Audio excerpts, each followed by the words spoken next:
तोडखेडा तालुका शहादा जिल्हा नंदुरबार त्या नवोदित कवी आहेत. 10 महिन्यापासून कविता लिहायला सुरुवात केलेली आहे.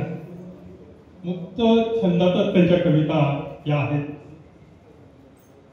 मैना मरी मैना ही एक विरोधी कविता त्या सादर करणार आहे.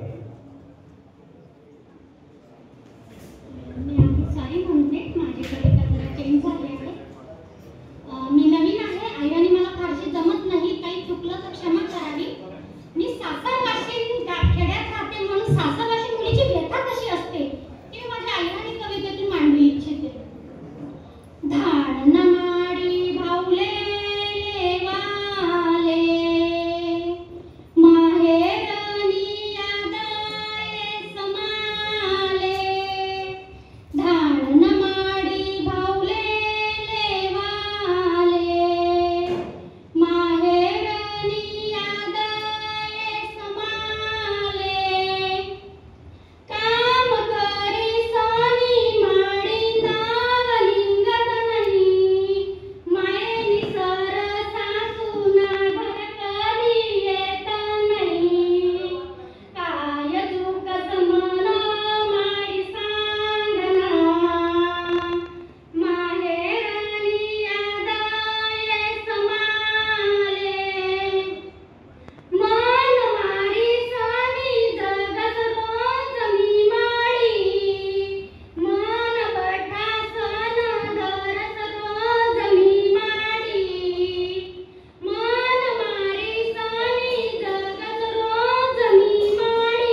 पौर्णिमाही आलेस